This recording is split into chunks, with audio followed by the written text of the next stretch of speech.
¿Qué vale más, el dinero que llena los bolsillos o el talento que desborda el alma? En un lujoso ático de Polanco, en la Ciudad de México, el brillo del mármol reflejaba la figura casi invisible de Javier, un joven limpiador con el uniforme desgastado. ¿Te imaginas que un joven invisible pudiera hacer temblar a una millonaria con solo tocar una tecla? Esa noche, una promesa de humillación flotaba en el aire, pero el destino preparaba una sinfonía inesperada. Lo que estaba a punto de suceder, nadie lo olvidaría jamás. Para los millonarios que celebraban entre risas y copas de champán, Javier era solo una sombra que se movía con un trapo en la mano, un fantasma que garantizaba que sus zapatos de diseñador nunca tocaran una mancha. Él cargaba el peso de las deudas médicas de su madre, un ancla que lo mantenía lejos de su sueño. Sus ojos, sin embargo, no veían la suciedad, sino el imponente piano de cola negro que reinaba en la sala. Ella ni siquiera sabía su nombre. Fue entonces cuando Sofía Davenport, la anfitriona, vestida con un Rolex brillante y una sonrisa afilada, lo vio. Cansada de su propia opulencia, buscó una distracción cruel para sus invitados. Con la voz cargada de un desprecio divertido, detuvo la música y lo señaló. La oferta que le hizo no era una oportunidad, sino una burla que resonó en el repentino silencio del lujoso apartamento. Y entonces, todos los ojos se clavaron en él. Antes de seguir, dime, ¿desde dónde estás viendo este vídeo? Suscríbete al canal, dale a me gusta y comparte esta historia con tu familia. El silencio de Javier en aquel ático no era vacío, sino que estaba lleno de fantasmas. El más presente era el de su padre, un pianista extraordinario cuyo talento se marchitó en el anonimato, muriendo con la amarga sensación del fracaso. Javier se había jurado a sí mismo que su destino sería diferente, que la música de su familia resonaría en grandes teatros. Pero esa promesa ahora se sentía como una traición, ahogada por el olor a desinfectante y la necesidad. Su mundo real no era el lujoso Polanco, sino un pequeño y cálido departamento en Iztapalapa. Las paredes no estaban adornadas con arte moderno, sino con fotografías antiguas y el recuerdo palpable del amor. Allí, su madre, con la salud frágil, representaba el ancla de su sacrificio. Cada noche, al volver, el contraste lo golpeaba. Pasaba del frío mármol impersonal al abrazo de un hogar sostenido por la nostalgia y la lucha diaria por sobrevivir. Mientras Sofía Davenport lucía vestidos de seda y joyas que costaban más que la casa de Javier, él atesoraba objetos de un valor incalculable. Su mayor tesoro era una caja de madera con partituras amarillentas, la herencia de su padre. Sus manos, ásperas y callosas por el trabajo duro, recordaban la delicadeza de las teclas, un contraste doloroso que vivía en su propia piel, la dualidad de ser un obrero con el alma de un artista. Entre esas partituras existía el recuerdo de una melodía en particular, una composición que su padre había creado poco antes de morir, una pieza que canalizaba toda su genialidad y desesperanza. Javier creía que esa obra maestra se había perdido para siempre, junto con los sueños de su padre. Era un lamento silencioso, un testamento musical que él era el único en el mundo que aún podía escuchar en su memoria. La música de la fiesta se detuvo abruptamente cuando la voz de Sofía Davenport, afilada como un diamante, cortó el aire. Lo señaló con su copa de champán, sus ojos brillando con un aburrimiento malicioso. «Oigan todos», anunció. «El chico de la limpieza parece un gran admirador de mi piano». Las risas de sus amigos, vestidos con marcas de lujo, llenaron el silencio, creando un muro de desprecio que acorraló a Javier bajo las luces brillantes del ático. Con una sonrisa burlona, ella se acercó a él, invadiendo su espacio. «Oye, tú», dijo, su tono goteando arrogancia, «te haré una propuesta. Si tocas una sola nota decente en ese piano, te juro que me caso contigo».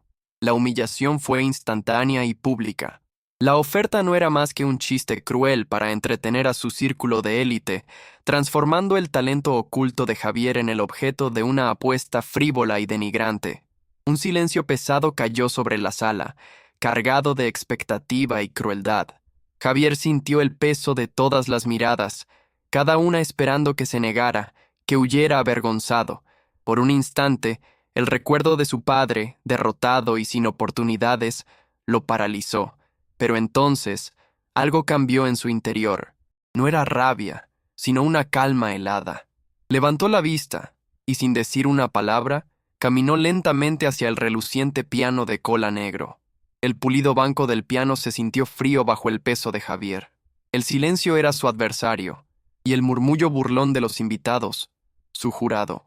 Sofía lo miraba con los brazos cruzados, esperando el inevitable fracaso que sería su entretenimiento final de la noche.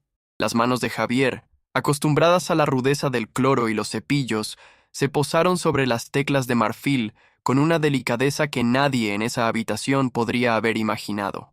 La primera nota estaba por nacer, y entonces sonó. No fue una melodía torpe o una canción popular, sino una cascada de notas complejas y melancólicas que llenaron el ático de inmediato. La sonrisa de Sofía se congeló en su rostro. Los invitados, que esperaban reír, guardaron un silencio atónito.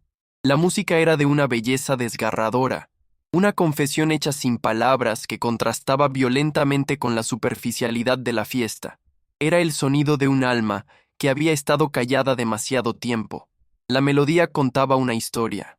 Hablaba de sueños rotos, de un talento ignorado y de la dignidad que sobrevive en las sombras. Cada acorde parecía un recuerdo, cada arpegio una lágrima contenida. El lujoso apartamento, antes un monumento al exceso y la frivolidad, se transformó en una catedral de la emoción. El poder de la música estaba desnudando la arrogancia de todos los presentes, obligándolos a sentir algo real, algo que el dinero no podía comprar. Mientras sus dedos volaban sobre el teclado, Javier ya no estaba en Polanco. Estaba en el pequeño departamento de Iztapalapa, viendo las manos de su padre tocar esa misma pieza, sintiendo su frustración y su amor. Estaba reclamando el legado que le fue negado. ¿Alguna vez has sentido que tenías que demostrarle al mundo entero quién eres en un solo instante? Para Javier, ese instante era su única oportunidad de reescribir la historia de su padre y la suya propia. Sofía Davenport sintió un escalofrío. La música no solo era impresionante, le resultaba extrañamente familiar. Había una tristeza en ella que le recordaba a algo, a alguien, un eco de un pasado que había enterrado bajo capas de cinismo y riqueza. La confusión reemplazó a la burla en su rostro. ¿De dónde había salido este muchacho? Y más importante, ¿de dónde venía esa melodía que parecía conocer los secretos de su propia familia? El sistema de castas que lo había mantenido invisible se estaba desmoronando con cada compás. Javier, el limpiador, el nadie, se había convertido en el centro del universo de esa habitación. Su música era un acto de rebelión silenciosa, una acusación contra el desprecio y la indiferencia. Estaba demostrando que el valor de una persona no reside en su cuenta bancaria o en su apellido, sino en la verdad que habita en su corazón. Incapaz de procesar lo que sentía, Sofía intentó reafirmar su poder. Se inclinó hacia una de sus amigas y susurró con veneno: «No es para tanto. Seguro es una pieza que vio en YouTube. Es solo un buen truco para conseguir propina». Pero sus palabras sonaron vacías, una defensa débil contra la abrumadora emoción que la pieza musical estaba desatando en su propio pecho. La armadura que la protegía comenzaba a romperse. La pieza musical alcanzó su clímax, un crescendo de dolor y esperanza que pareció detener el tiempo. Javier volcó en esas últimas notas todo el peso de su sacrificio, el amor por su madre y el honor de su padre. El sonido era tan intenso, tan puro, que resultaba casi insoportable. Luego, tocó el último acorde, una nota final que vibró en el aire y dejó tras de sí un silencio más profundo y pesado que cualquier otro. El silencio en el ático era tan denso que se podía tocar. Nadie se atrevía a respirar. Finalmente, un hombre mayor en la multitud, visiblemente conmovido, rompió el hechizo. Con la voz temblorosa, preguntó lo que todos pensaban. «Esa pieza es magnífica. Nunca la había escuchado. ¿Es alguna obra perdida de Rachmaninoff?» La pregunta flotó en el aire, esperando una respuesta que le diera un nombre a la genialidad que acababan de presenciar. Javier levantó la vista del teclado, sus ojos brillando con lágrimas contenidas y un orgullo feroz. Su voz, por primera vez esa noche, sonó firme y clara, sin rastro de servilismo. «No es de ningún maestro famoso», respondió, mirando directamente a Sofía. «Se llama Elegía para un sueño roto, y la compuso mi padre, Javier Morales». Al decir el nombre, no solo identificó la música, sino que resucitó la dignidad de un hombre olvidado por el mundo. El nombre Javier Morales golpeó a Sofía como una ráfaga de viento helado. Un recuerdo olvidado emergió de las profundidades de su memoria. Su propio padre, un hombre de negocios implacable, quejándose amargamente de un pianista mediocre con ese mismo nombre, a quien le había negado una beca crucial para estudiar en el extranjero. De repente comprendió. La música no era solo una melodía triste, era el lamento del hombre cuyo futuro su familia había destrozado. La revelación la dejó sin aire. Su acto de crueldad casual esa noche no fue un hecho aislado, sino la continuación de una injusticia familiar. Estaba mirando al hijo del hombre que su padre había condenado al fracaso y acababa de cometer el mismo pecado de arrogancia y desprecio. El piano ya no era un objeto de lujo, sino un testigo de un crimen generacional. Si alguna vez has sentido que el pasado regresa para cobrar una deuda, cuéntanos tu experiencia en los comentarios.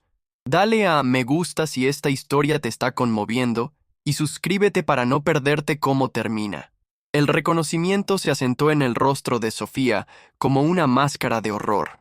Los murmullos de sus invitados se convirtieron en un zumbido acusador. Ya no era la reina de la fiesta, sino la villana de una historia trágica que acababa de ser revelada. El lujoso ático, que era el escenario de su poder, ahora se sentía como una jaula de cristal donde su crueldad y la de su familia quedaban expuestas para que todos las vieran. Con pasos vacilantes, se acercó a Javier, quien permanecía de pie junto al piano, erguido como un juez silencioso. La arrogancia de Sofía se había evaporado, dejando solo una vulnerabilidad temblorosa. Su voz fue apenas un susurro roto, cargado con el peso de una culpa heredada. «¿Tu padre, él nunca supo lo bueno que era?» La pregunta era una confesión, un reconocimiento del pecado de su propio linaje frente al hombre que lo encarnaba. Javier la miró, no con odio, sino con la calma profunda de quien finalmente ha encontrado justicia. «Mi padre murió pensando que su música no le importaba a nadie», dijo, y cada palabra aterrizó con una fuerza devastadora. Pero el fracaso no es morir sin aplausos. El verdadero fracaso es tener el poder de elevar a alguien y, en su lugar, elegir hundirlo para siempre. La verdad de sus palabras dejó a Sofía sin defensa alguna. Fue el momento de la catarsis. Las lágrimas surcaron el maquillaje perfecto de Sofía, mientras el peso de la verdad la aplastaba. Se dio la vuelta hacia sus invitados, con una autoridad que ya no venía del dinero, sino de la vergüenza. «Lárguense, todos», ordenó. Cuando la sala quedó vacía, se volvió hacia Javier, la única persona que importaba en ese momento, y en el silencio, pronunció las palabras que cerrarían la herida más profunda. «Perdóname». El perdón no fue una palabra, sino un gesto. Javier asintió lentamente, aceptando no una disculpa, sino la confesión de una verdad dolorosa que finalmente había salido a la luz. En ese instante, dejó de ser la víctima de su pasado para convertirse en el arquitecto de su futuro. ¿Y tú? ¿Perdonarías o buscarías justicia? A veces el camino hacia la sanación no empieza con una batalla, sino con el simple y valiente acto de reconocer el dolor del otro. Movida por una necesidad de reparar el daño, Sofía le hizo una oferta. No era caridad, sino justicia. Propuso crear la Fundación Musical Javier Morales, una institución financiada por ella para becar a jóvenes músicos sin recursos, aquellos que, como el padre de Javier, solo necesitaban una oportunidad. El dinero que una vez fue usado para oprimir, ahora sería la herramienta para construir los sueños que su propia familia había intentado destruir. Javier aceptó, pero con una condición: Él mismo dirigiría la fundación. Ya no sería un empleado invisible, sino el guardián del legado de su padre. Su sueño personal de ir al conservatorio se transformó en una misión mucho más grande: asegurarse de que ninguna otra sinfonía se perdiera en el silencio por falta de recursos. Su viaje lo había llevado de la supervivencia a un propósito que trascendía su propia vida. Al volver a su casa en Iztapalapa esa madrugada, el aire se sentía diferente. Le contó todo a su madre, y las lágrimas que ella derramó no fueron de tristeza, sino de un orgullo inmenso que sanaba décadas de dolor. En ese pequeño y cálido departamento, la memoria de su padre ya no era una sombra de fracaso, sino una leyenda de triunfo, un testamento de que el verdadero talento nunca muere, solo espera su momento para ser escuchado. Semanas después, el imponente piano de cola negro fue trasladado desde el lujoso ático de Polanco a la nueva sede de la fundación. El instrumento, antes símbolo de humillación, se convirtió en una promesa de futuro para decenas de jóvenes. Sofía supervisaba la mudanza, no con la altivez de una millonaria, sino con la humildad de una voluntaria, encontrando en la reparación un propósito que su fortuna jamás le había dado. Javier ya no era el joven introspectivo y cabizbajo, ahora era un mentor, un líder. Al verlo enseñar a una niña a colocar sus dedos sobre las teclas, se podía ver el círculo completo. Estaba ofreciendo la guía que su padre nunca tuvo, transformando su dolor en la inspiración para otros. Había encontrado su voz, no solo en la música, sino en la capacidad de cambiar la vida de los demás. La transformación de Sofía fue igual de profunda. Cambió las fiestas vacías por los recitales de los estudiantes, encontrando más alegría en el progreso de un joven talento que en cualquier joya o vestido de diseñador. La música de Javier Morales no solo había expuesto una injusticia, sino que también había llenado el vacío de su propia vida, enseñándole que el valor más grande reside en lo que damos, no en lo que poseemos. Al final, la melodía de un hombre olvidado logró lo imposible. Trajo justicia, sanó heridas y construyó un puente entre dos mundos que parecían irreconciliables. La historia de Javier nos recuerda que dentro de cada persona invisible hay un universo de talento esperando ser descubierto. ¿Cuántas obras maestras siguen ocultas en el silencio, esperando una sola oportunidad para cambiar el mundo? Suscríbete al canal, dale a me gusta y comparte esta historia con tu familia. Te esperamos para la próxima historia increíble.